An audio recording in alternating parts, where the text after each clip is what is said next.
कार्यक्रमाप्रसंगी उपस्थित या संस्थेचे चेअरमन नानीसाहेब,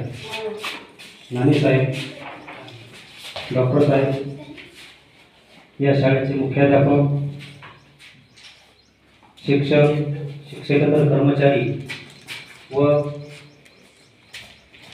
मामांवर प्रेम करणारी अभ्यस्त मंडळी, या सर्वांचं प्रथम मी स्वागत करतो.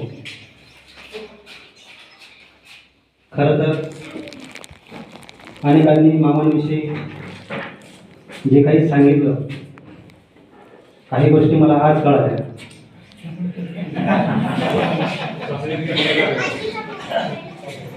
अजून त्यांच्या हातचा मी स्वयंपाक खाल्लेला नाही. जेव्हा सासरवाडीला जाईल तेव्हा नक्कीच खिचडी आणि खिचडी करून भाकर खाईल.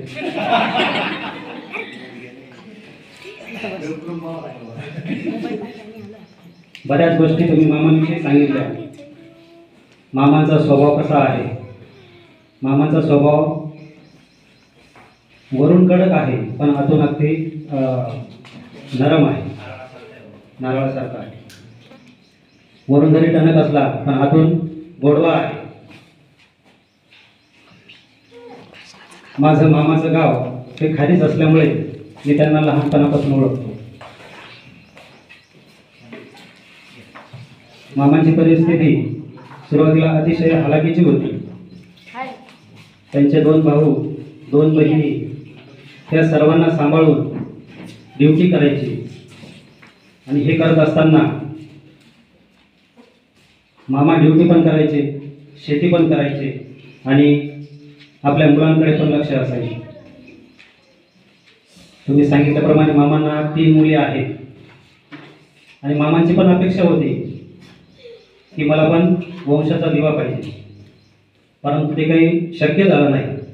परंतु आम्ही मामांना एक शब्द देतो की आम्ही तुम्हाला मुलाची कधीही उणीव भासू देणार. मामांचं कामामध्ये अतिशय प्रामाणिकपणा होता. कोणतंही काम ते निसंकोचपणे करायचे. अगदी कोणतंही काम, शाळेचं असेल, संस्थेचं असेल, संस्था चालकांचं असेल, त्यांच्या या निसंकोचपणे काम केल्यामुळेच त्याचा हा दिवस आपल्याला बघायला मिळतोय. मामा जेव्हा ड्युटीवर जायचे, सकाळी 8:30 पासूनच त्यांची तयारी सुरू व्हायची. मी जेव्हा तिथं जायचो तेव्हा 8 पासूनच त्यांची सुरुवात व्हायची. हे करायचे, मला जायचे, डबा कर, हे कर, ते कर.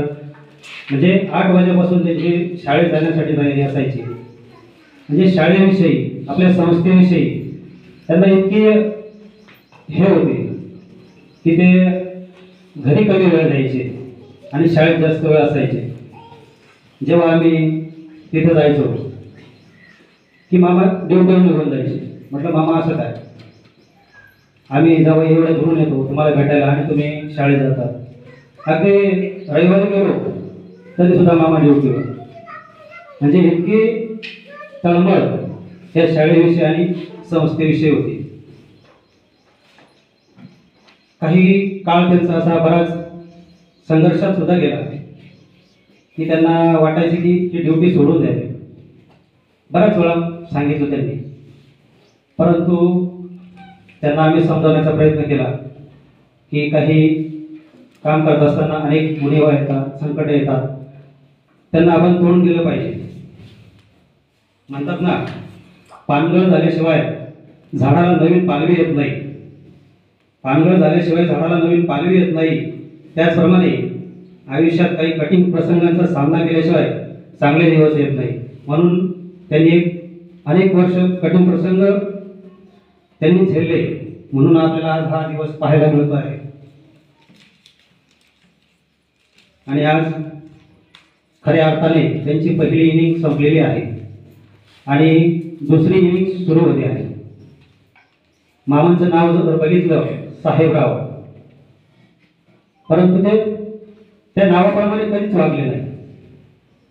आणि म्हणून या पुढची जी इनिंग सुरू होईल त्यांनी त्यांच्या त्या नावाप्रमाणे काम करावं, राहावं आणि आपल्या कुटुंबासाठी वेळ द्यावा. नातवंडांमध्ये रमावं, खेळावं, तुम्हाला जसं वाटेल, ज्याच्याकडे जायचं वाटलं तिथे जा. आणि यापुढचं आयुष्य तुमचं सुखाचं, समाधानाचं, भरभरीत जावं. आणि यानंतर तुम्ही देवदर्शनाला जावं, हिंडावं, तुम्हाला जे करू वाटलं ते करावं अशी आमची इच्छा आहे. आणि इथून पुढचं आयुष्य तुम्ही तुमच्या मनाप्रमाणे वागावं. मामा ड्युटीवर गेल्यावर घरची सर्व कामं मामींनाच करावं लागायची, परंतु आता मामांनी मामींचं अर्ध काम घरी वाटून घ्यावं. दोघांनी सुखाने, समाधानाने दोघांनी एकत्र काम करावं अशी मी देवाजवळ प्रार्थना करतो. आणि त्यांचं इथून पुढचं आयुष्य सुखाचं, समाधानाचं, भरभराटीचं जावं आणि तुमचं आरोग्य निरोगी राहो हीच मी देवाजवळ प्रार्थना करतो. आणि मी माझे 2 शब्द संपवतो.